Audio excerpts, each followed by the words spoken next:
I am also interested in races around the country right now as we cover the election.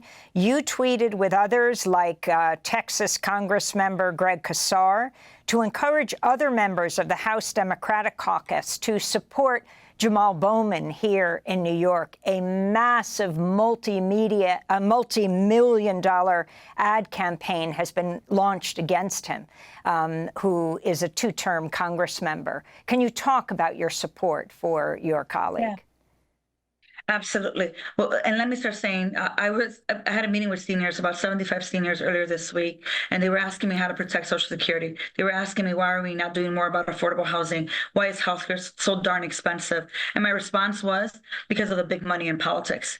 You have really good candidates and incumbents like Jamaal Bowman, who have been doing the work around the clock, who fight like hell for his district and all people in this country to ensure that they have adequate, good quality education, housing, healthcare, who stand on the side of justice and want to see peace in Gaza and peace in New York, who AIPACs of the world will come in, raise a crap ton of money, mostly from Republicans, and throw it in there as a game to try to unelect one of the most effective, most caring, most passionate members of Congress. And I'll tell you, to me, that is despicable, that they could use that much money and that we as Congress and our Supreme Court would allow that.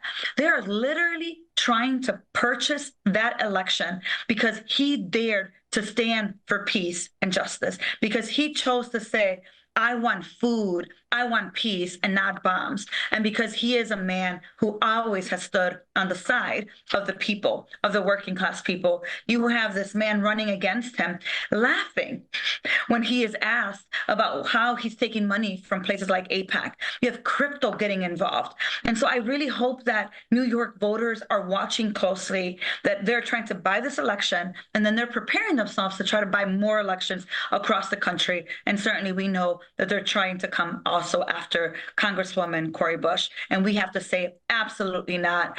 This seat is not for sale. Congress is not for sale, and enough of this trying to buy these elections. Yes, Jamaal Bowman is facing the most expensive primary race in U.S. history.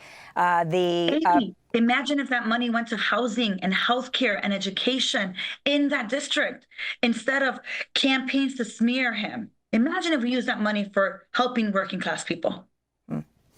The primary here in New York is next Tuesday. That's June 25th, but early voting has already begun.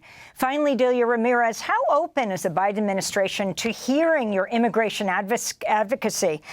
You also brought to SOTU, to the State of the Union address, Elvira Arellano, who was an immigrant who we interviewed when she was in sanctuary in a Chicago church to prevent her from being deported.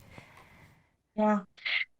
Look, I talked to the president directly a couple of weeks ago, and I said to him, you get to choose what kind of president you want to be.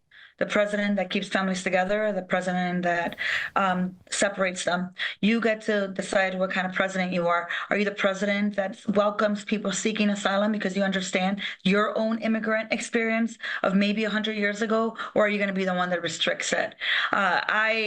I'm going to tell you, in this place, it's all about seniority, but I'm not going to wait until I'm here 3 terms to fight like hell for communities that I care deeply about.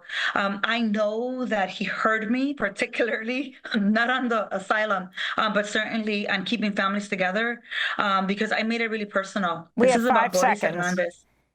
This is about Boris Hernandez, and he gets to choose what kind of president he wants to be if he wants to earn their vote in November.